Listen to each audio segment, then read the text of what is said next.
migration, the scale and speed of legal migration, and the scale of illegality and criminality on every high street. And the BBC did a splendid job following up what I said 3 years ago about Turkish barbershops and money laundering on our high streets. And it's of a colossal scale. And so those are the genuine concerns of ordinary folk who know that something is very, very badly wrong, where you've got shops, barbershops, vape shops, mini-marts appearing on every high street, clearly staffed by people who are probably on the most minimum level of wage, way below the actual legal minimum wage. And that's of concern to everybody. And when there's no customers going in, you think, how can it stay afloat? So, yeah, it's a real problem. It's a real concern for everybody. Rob Powell, Sky News. Hi, thank you very much. It hasn't been smooth sailing in all of your council areas. I wonder why you think you've lost quite so many councils in Kent. I wonder if the leader of Kent might like to comment on that as well. And just on migration, what the language we're getting from the Home Secretary is a lot tougher than we're used to from this Labour government. Are you a bit worried that this new hardline Home Secretary might succeed? Has she shot your fox?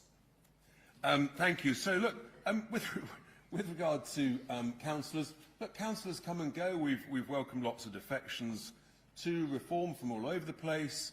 But ultimately, people have to abide by our principles and our values. And we are a team. You know, we're a large family. And like all families, we have our debates, our discussions, our excitements. But those are always best played out behind closed doors. And when you've got 1,000 councillors, give or take, or just under, stuff will happen.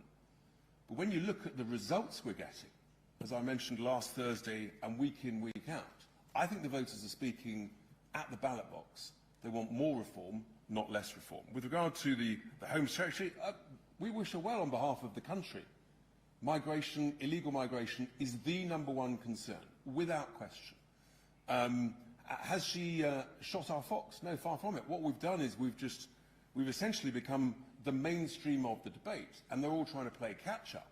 But we're still the most trusted party under Nigel's leadership with regard to migration, because actually we're the first people who had the courage to talk about it.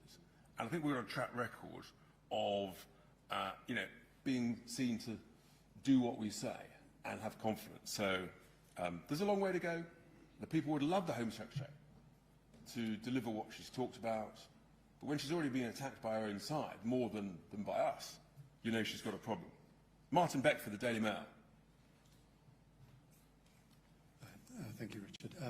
One of your councils, Leicestershire, announced recently it's paying consultants £1.4 million to carry out a cost-cutting review. Is that something that you agree with, or do you think your DOGE unit could do the same for free? Thank you. Thank you, Martin. Look, the point is no one has a monopoly of good ideas. And inevitably, we actually want competition amongst ourselves to find out who's got the best idea on saving which process, using which AI, what smarter process. And the leader of Leicestershire County Council was absolutely clear that these consultants, they thought they could save tens and tens and tens of millions of pounds, possibly up to 75 to 100. Well, frankly, if they achieve that, then it's cheap at the price. If they fail, then there is a very substantial rebate. So, yeah, I think, in a sense, that's what it's all about. We'll do great work internally, we'll bring in consultants, and that's where we're going. So, we wish them well. And there are many other consultants who are approaching us, as you can imagine, and in a sense it's a case of choosing who do we think is actually going to deliver. So, the Telegraph, Tony Diver.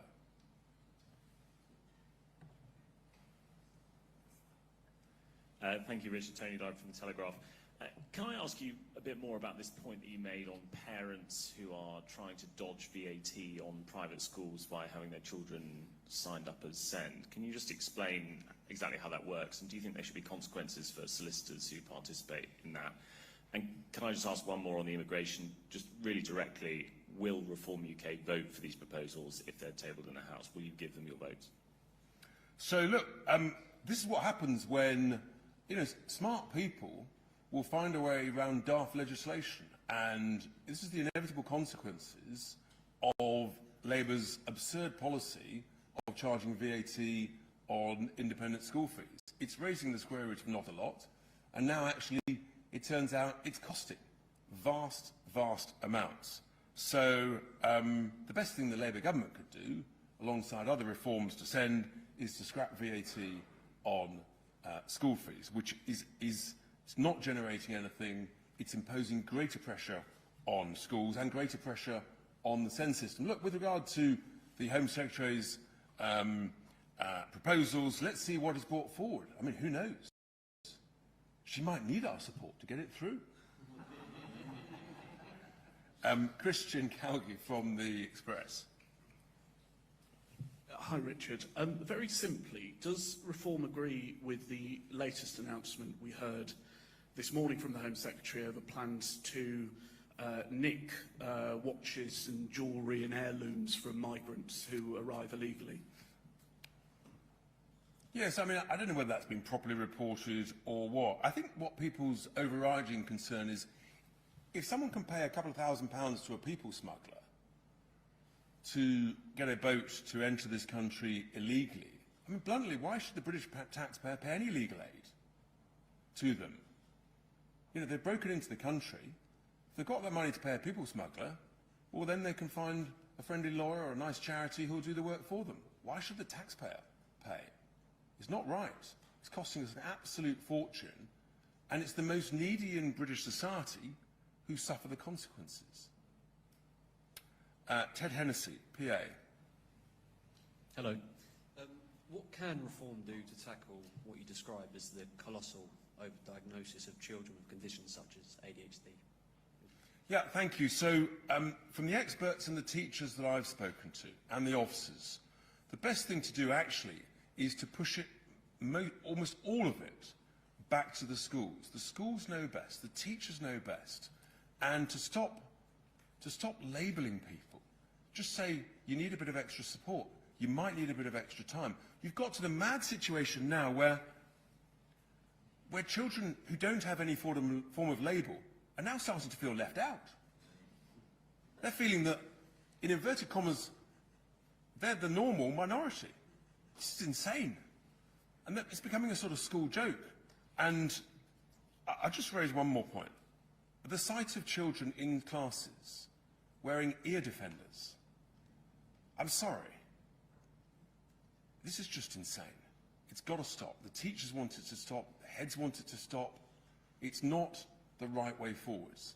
And I just repeat, the simple conclusion, the simple overall summary, is that outcomes are getting worse.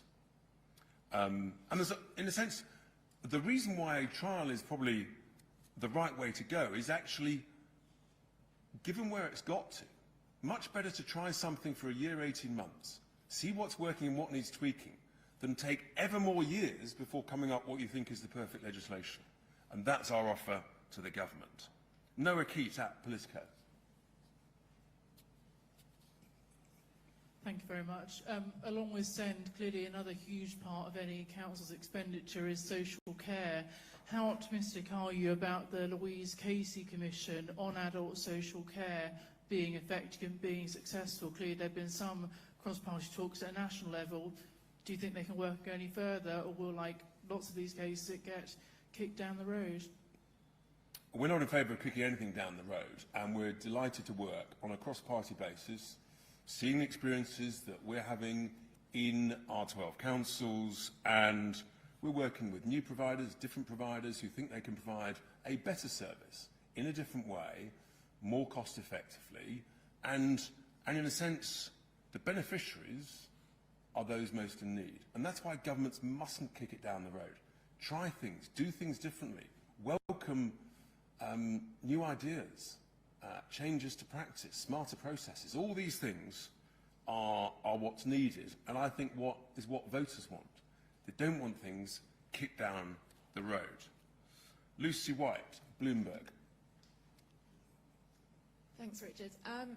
Given that some of my colleagues have already alluded to that you have faced hurdles with the DOGE experience so far, how much do you think, and what lessons do you think could be transferred from your local council experience to if you were to face these same issues at a central government level? And how might you combat some of the backlash that you're likely to face at a central government level to making those same types of cuts and savings? Thank you. Well, look, we are,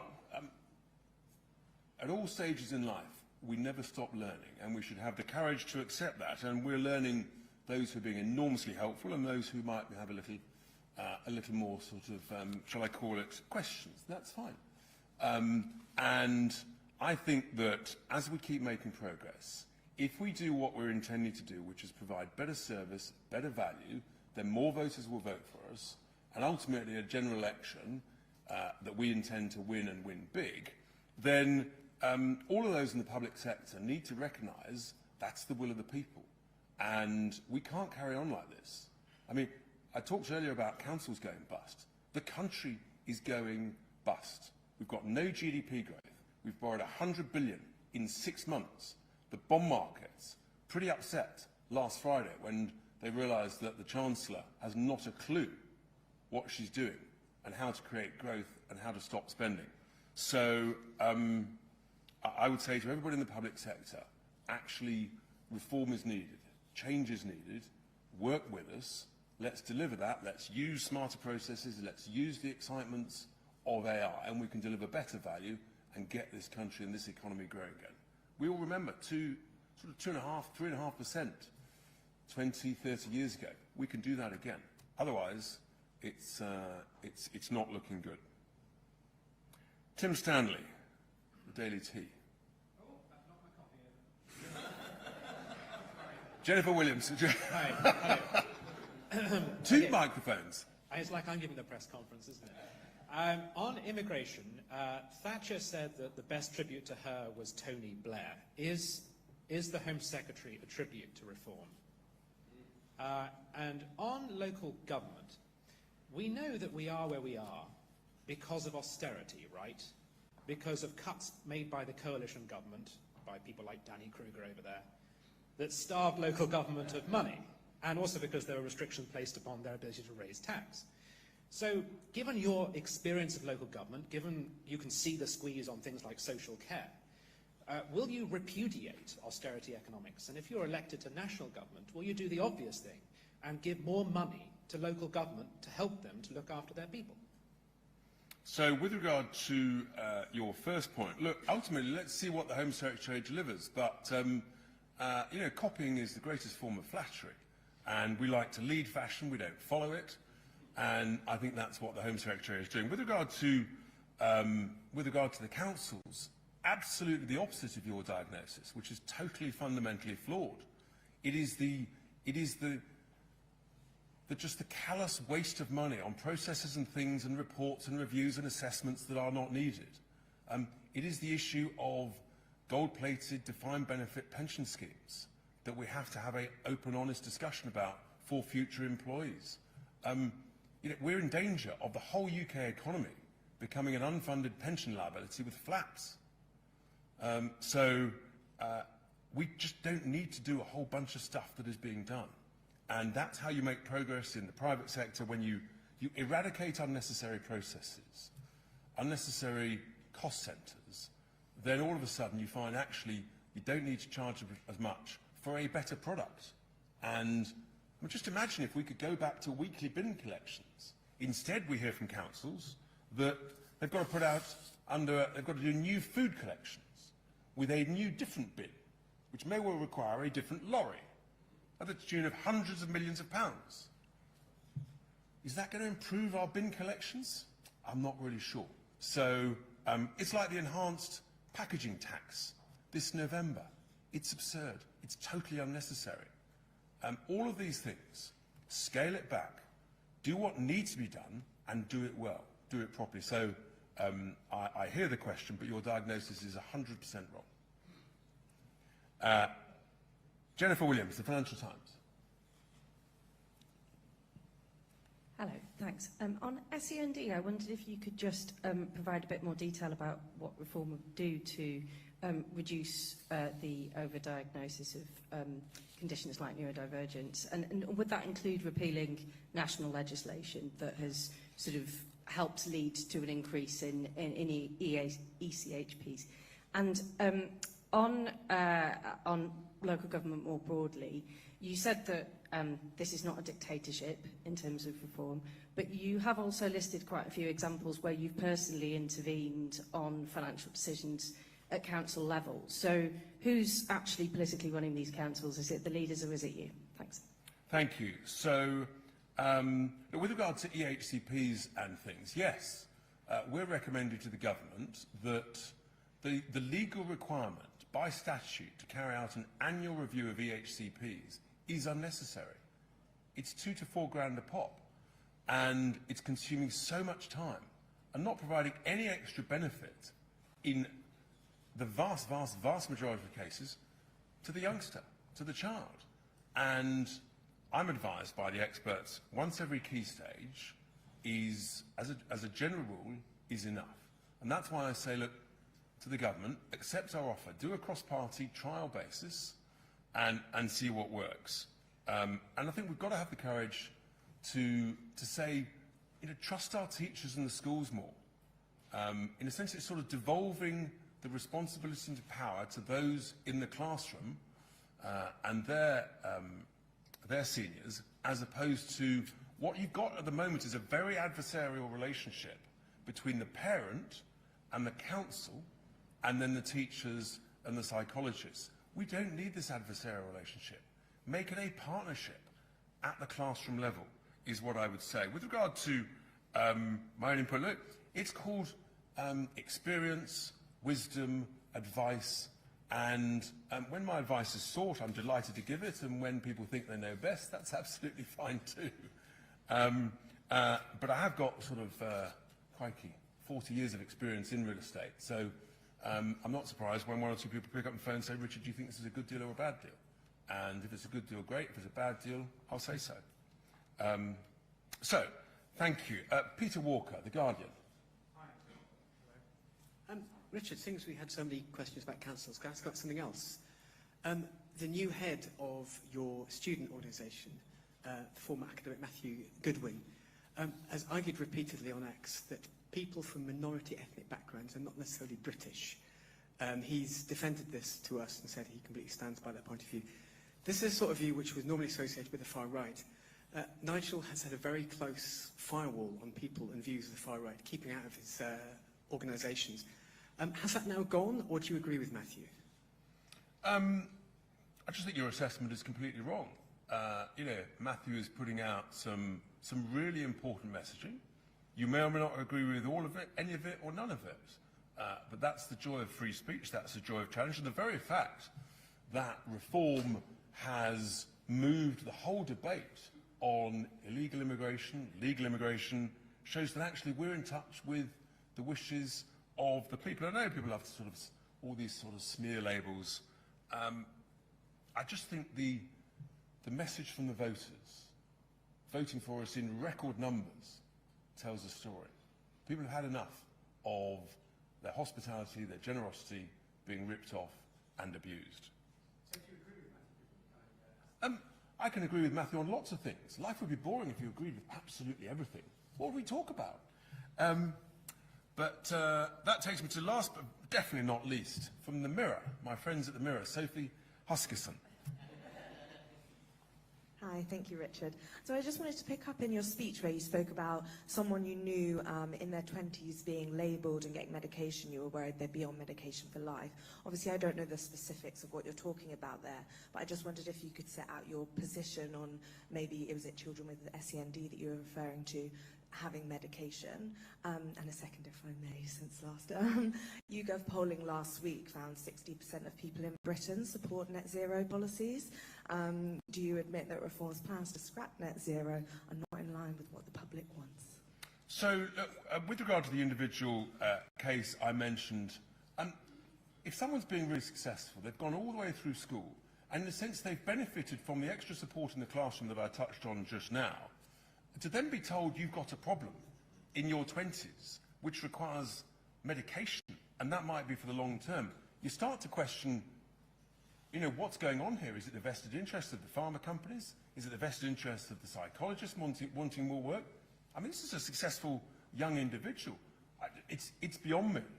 When that individual says to me, what's going on?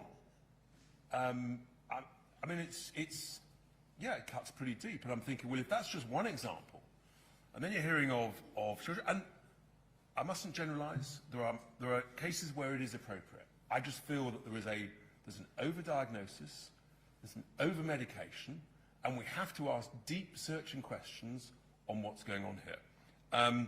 With regard to net stupid zero, well, again, we've moved the debate. 3 years ago, I was not allowed to talk about it at all. But now, actually, I think voters are voting with their feet. The fact that we're winning all of these by-elections, and I hear your poll. Well, polls are polls. I know you'll throw that back at me. But the reality is, when an energy boss admitted 3 or 4 weeks ago that even if the price of gas goes to zero, the price of electricity bills at the next election will be equal or higher than they currently are, you know we've got a problem. When a senior industrialist says to me, we are in danger of losing 1 million industrial jobs before 2030, you know we've got a problem. When someone else says to me that the vast majority of the UK automotive market may struggle against overseas competition from EV vehicles, that could be 500,000 jobs alone, you know we've got a problem. So is everybody agreeing with us on that? No. Have we got a problem? Absolutely. And even the government accepts there's a major problem with energy prices. And if we don't change course, there's nothing they can do about it. One last.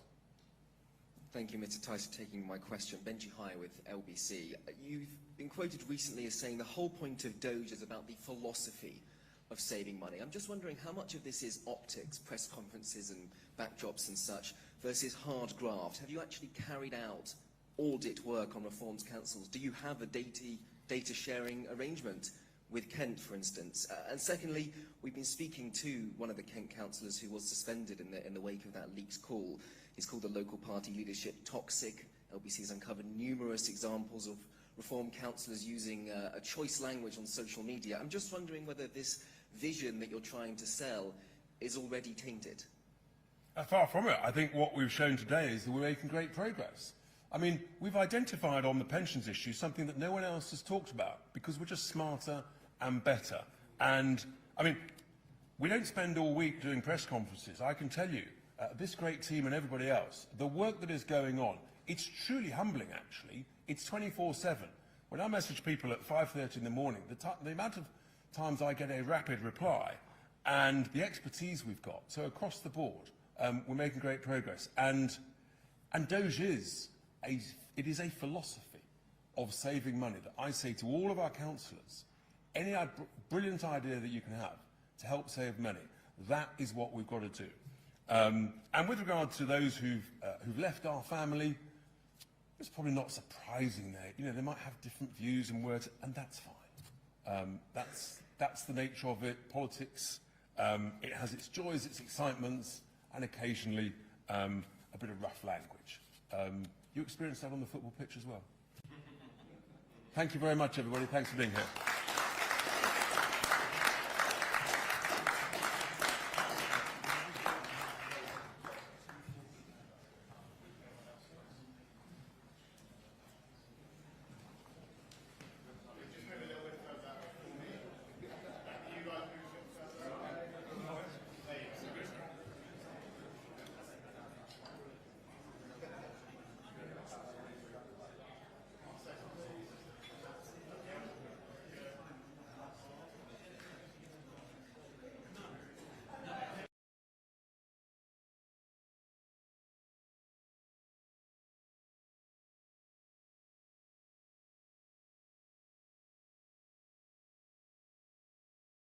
Progress, with a record win just last Thursday, where we secured almost 66% of the vote in a council by-election in my constituency of Boston and Skegness. Not that I'm biased. But I think that's a sign that we appreciate the enormous interest from the enthusiastic press who've been baying from the sidelines of the pitch, led by those political gurus, Gary Lineker and Gary Neville.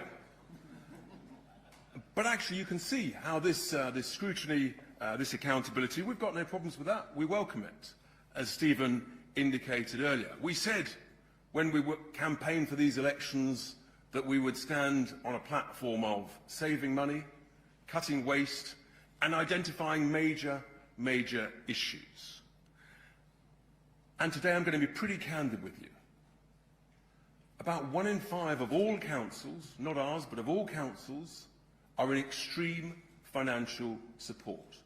Within 4 or 5 years, almost 50% of councils will be basically bankrupt, where essentially their deficits are greater than their reserves. The direction of travel is very bad indeed. It doesn't need to be this way, but fundamental change is required. And what we're identifying is, yes, we can save money in numerous areas, but there are other areas where actually there is a change of regulations and statutes that are required. And if this government doesn't do it, then a reform government, after the next general election, will urgently bring in major reforms to local government in order to achieve this. Now, you recall a couple of months ago, I gave a press conference about what we've identified with regard to the local government pension schemes, where we have discovered, nobody else had previously, significant overcharging to a factor of at least 5 and massive underperformance. And I think it's fair to say since then, the investment management industry is a little bit grumpy with me. That's fine. But also, the numbers, the underperformance to the 5 years to March 25 are even worse than we feared. Just in our councils alone, the underperformance relative to the benchmark that I set, £2 billion every year for the last 5 years. This is the big one. This is the most significant sum of money of everything that we are looking at just across our councils. And that's why we're taking it incredibly seriously. We've also got genuine concerns about what's going on with some of the consultants and also the valuers, the people doing the actuarial valuations. Frankly, they should be done every year, not every 3 years. But what we've discovered is a concern, a genuine concern, that some of these valuers are deliberately overvaluing the future liabilities and undervaluing the future assets in order to keep the employer contributions unnecessarily high. The cynic might say, that's very nice, that keeps the assets under management higher, that keeps the fees higher. So we're going to keep challenging and keep pushing, because if we get the employer contributions right, and when we discover that in one council that's adopted a very similar policy to our plans, their employer contributions now are almost zero.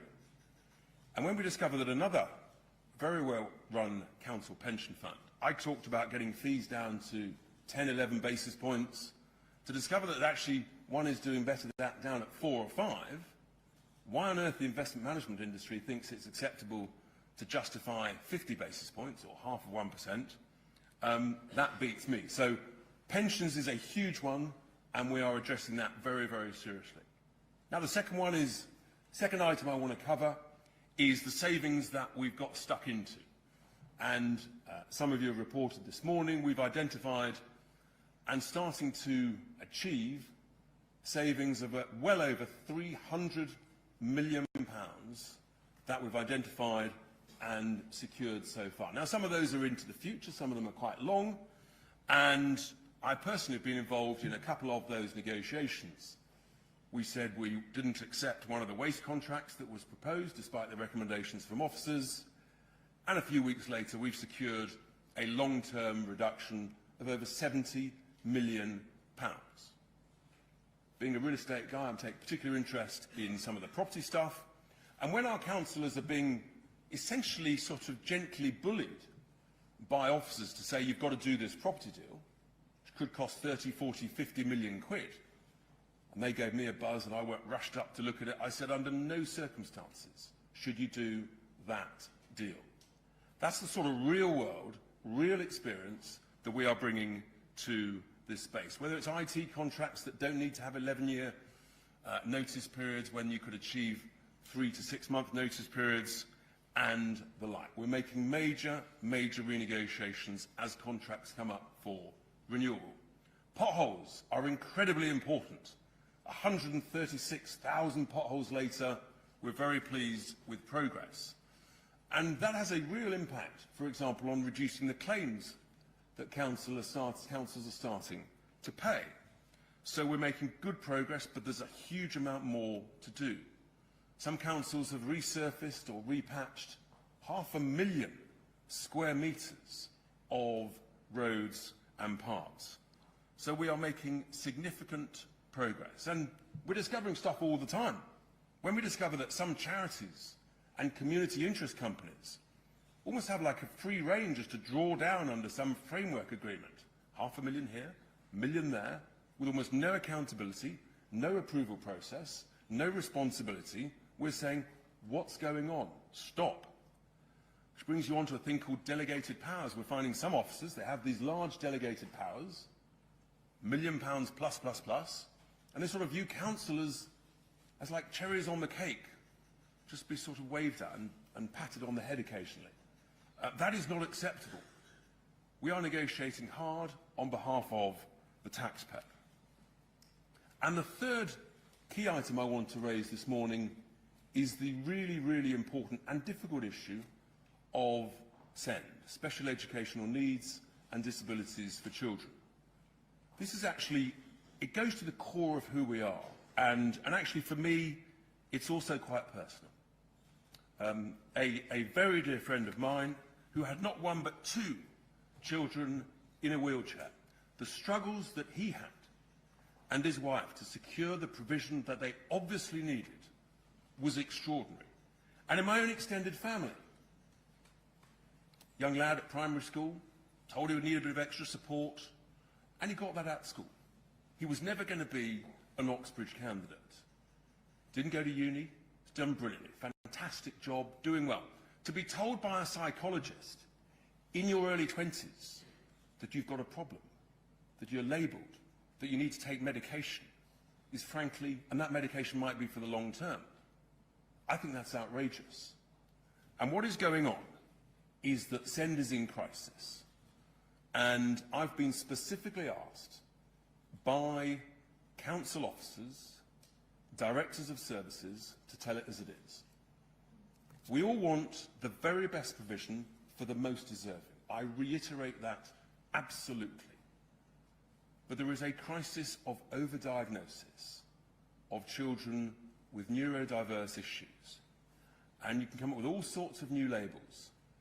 But when you hear that EHCPs, educational health and care plans, are 3 times the level they were 8 to 10 years ago, and that they're increasing in many councils now by between 8 to 10% a year, you say, hang on, our beloved children, they are not 10% more in need every single year. Basic common sense tells you that. So you say, what is going on? What is going on here with this overdiagnosis? And there's a whole bunch of factors. But the state and all of us, we're all suffering. In a sense, we're being sort of, in inverted commas, we've been given a bad deal. But the people who suffer the most are the children.